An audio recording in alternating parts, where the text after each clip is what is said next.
గెలిస్తే రేవంత్ పులి, ఓడితే నవీన్ పిల్లట అని అవ్వా. అవును, ముఖ్యమంత్రి రేవంత్ రెడ్డి పులి ఆ పిల్ల తేలే సమయం వచ్చేసింది. అది నవంబర్ 11 డిసైడ్ అవుతుంది, నవంబర్ 14 తేలుతుంది. అదే జూబ్లీస్ ఉప ఎన్నిక ఫలితం అట. ఇది ఆయన రాసుకున్నాడు. స్పెషల్ ఎడిషన్ అంట. మన రాధాకృష్ణ కొత్త పలుకులకి మొదలు పెట్టాను. రాజకీయం చేసినంత ఈజీ కాదు ప్రభుత్వాన్ని నడిపించడం. నోటుకొచ్చిన హామీ చెంద సులువు కాదు అడ్మినిస్ట్రేషన్ చూసుకోవడం. ప్రత్యర్థి పార్టీ నేతలను బూతు తిట్టినంత ఈజీ కాదు. అన్ని శాఖలు సమన్వయం చేసుకుంటూ పరిపాలించడం అని చెప్పేసి ఇక్కడ ఒకటి. ముఖ్యంగా మైనార్టీలు కాంగ్రెస్ పార్టీకి దూరం అవుతున్నట్లు రకరకాల సర్వేలు తేలిందట. ఆ డ్యామేజ్ ను కంట్రోల్ చేయడానికి రాత్రికి రాత్రి డిసైడ్ చేసి అధికారులకు మంత్రి పదవి ఇచ్చిండు. ఇది ఓకే. బెదిరింపులు, బ్లాక్ మెయిలింగ్, ధమ్కీలు వేరే దందాలో పనిచేస్తాయి కావచ్చు, రాజకీయాలు పనికిరావు. ఇది కూడా నిజమేనా పుల్లారావు?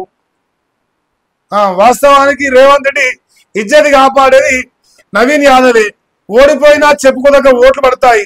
అదే నవీన్ యాదవ్ కు కాకుండా ఇంకోరికి టికెట్ ఇచ్చిన బీఆర్ఎస్ గెలుపు నల్లేరు మీద నడికే అవుతుండే. కాంగ్రెస్ కు డిపాజిట్ కూడా కష్టమే అయ్యే పరిస్థితులు వచ్చేవి. అవన్నీ దృష్టిలో ఉంచుకొని అధిష్టానాన్ని ఒప్పించి నవీన్ యాదవ్ కు సానుభూతి అంతో ఇంతో ప్రజల్లో పేరున్నది కాబట్టి తన సొంతంగా ఉన్న ఇమేజ్ తో 4 ఓట్లు తెచ్చుకున్నాడు. కాబట్టి రేవంత్ ఓడిపోయినా పరువు పోకుండా కాపాడుకోవచ్చని ఆయన టికెట్ ఇప్పించుకున్నాడు. ఇంకేంది. కానీ జూబ్లీస్ ఉప ఎన్నిక ఫలితం రేవంత్ రెడ్డి రాజకీయ భవిష్యత్తును కూడా డిసైడ్ చేయొచ్చు.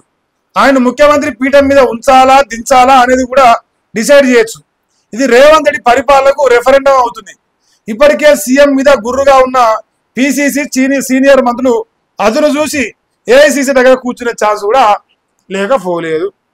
అంటే మన రేవంత్ 6 సార్లు దించేసే ప్రమాదం కూడా ఉంది అని చెప్పేసి ఇలా పూర్తిగా ఈయన గారి ఎడిటర్ లైన్ అని నేను పట్టుకొచ్చిండు. అలా చెప్తాను. గెలిస్తే రేవంత్ రెడ్డి పులి, ఓడిపోతే పిల్లి అవుతాడు. మరి ఏదైనా సరే ఈ రాష్ట్రంలో గెలుస్తాడు అని నమ్మేటోళ్ళు కనిపిస్తారు. రేవంత్ రెడ్డి గెలుస్తాడు జూబ్లీస్ లా ఒక్క ముఖం కనిపిస్తుంది నాకు నమ్మేటోళ్ళు. మా అన్న రాత బాగాలేదు, మరి ఏం చేయమంటారు? ఇంకో వీళ్ళు ఇదే రాశారు. జూబ్లీస్ లో కారుదే గెలుపట తేల్చేసిన కేకే సర్వే అట. మరి ఇందాక మనం చూసినాం 55.2%తో మాగంటి సునీత గారు గెలవడానికి అవకాశం అంటూ ఆ సర్వే చెప్తుందట. ఇంకో దమ్ముంటే పథకాలు బంద్ పెట్టు, ఎట్లా అమలు చేసుకోవాలో మాకు తెలుసు, ప్రజలను భయపెడితే ఊరుకోం. కంటోన్మెంట్ లో 4,000 కోట్ల అభివృద్ధి ఏడ చేసిరు. 4,000 కోట్ల అభివృద్ధి కంటోన్మెంట్ లో చేసామంటారు. నిన్న ఆ 4,000 కోట్ల అభివృద్ధి ఏడనో చూపించమంటారు. చూపిస్తే మేము కూడా చెక్ చేస్తాం 4,000 కోట్ల మరి ఇంకేమన్నా ఇంకెన్ని వేల కోట్లు తెలుస్తామంటారు. నిరూపిస్తే రాజీనామాకు సిద్ధం. ఓటమి భయంతో అజారుద్దీన్కి పదవి. కమ్మ వర్గం ఓట్ల కోసం ఎన్టీఆర్ విగ్రహం పేరు. మాజీ మంత్రి తలసాని శ్రీనివాస. అంటే ఇప్పుడు కమ్మ అంటే అమ్మ కదనే, నువ్వు అదే బ్యాచ్, నువ్వే సక్కమైనవా? తలసాని శ్రీనివాస్ యాదవ్ అనేటోడు ఏ పార్టీలో ఉన్నాడు? కమ్మ పార్టీలో లేడా? పచ్చరంగు పార్టీలో లేడా? టీడీపీ పార్టీలో వండుకోలేదా?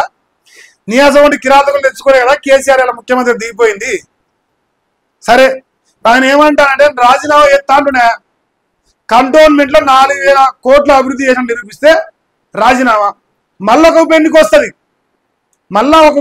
రేవంత్ అన్న ప్రయత్నం చేయడం పట్టరాదు. అంటే ఆట ఎరగలే. 4,000 కోట్లు ఎక్కడి అంతా సాయిరామ్ ముచ్చట్లయి పెద్ద బయటపడేది ఏం లేదు. రేవంత్ అయితే మొత్తానికి పాపం ఈ పంచాయతీ పెద్ద చేస్తారు. ఎన్టీఆర్ విగ్రహం పెడితే చంద్రబాబు కోసమే అనమాట. అది జూబ్లీస్ లో ఆంధ్ర నుంచి వచ్చే సెటిల్ ఉంటారు కాబట్టి వాళ్ళ కోసం అదో రాజకీయం. జూబ్లీస్ 300 కోట్లు పోటీగా పార్టీల ఖర్చట. ఇప్పటికే డంపుల్లోకి చేరిన డబ్బులు. పోల్ మేనేజ్మెంట్ కు పకడ్బందీగా ప్లాను. ఒక్కో ఓటర్కు 2,000 నుంచి 3,000 వరకట. 2 లక్షల ఓటర్లకు పంచేలా ప్రణాళికలు. రోడ్ షోలు, ఆత్మీయ సమ్మేళనాలు ఖర్చు అదనం. కేడర్కు సాయంత్రం ఖర్చులు సైతం ఎక్స్ట్రా. అంటే సుక్క ముక్క ఇవన్నీ ఖర్చులు వేరే. అవి కాకుండా 300 కోట్లంట. అది ఏ పార్టీ అయినా.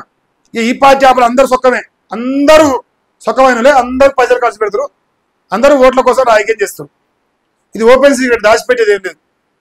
సో 300 కోట్లనే మీకు ఓటు హక్కు ఉందా లేదా చూసుకొని, మీకు ఓటు ఉంటే మాత్రం ఫుల్ పైసలు, ఓటు లేకపోతే మమ్మల్ని అడగవద్దు. ఓటు ఉన్న వాళ్ళే అడగాలి. ఎందుకంటే రాష్ట్రంలో రేవంత్ రెడ్డి గారి ప్రభుత్వం వచ్చినాక ఇక పార్లమెంట్ ఎన్నికలు కూడా ప్రజల మంత్రులు సూర్య చేశారు.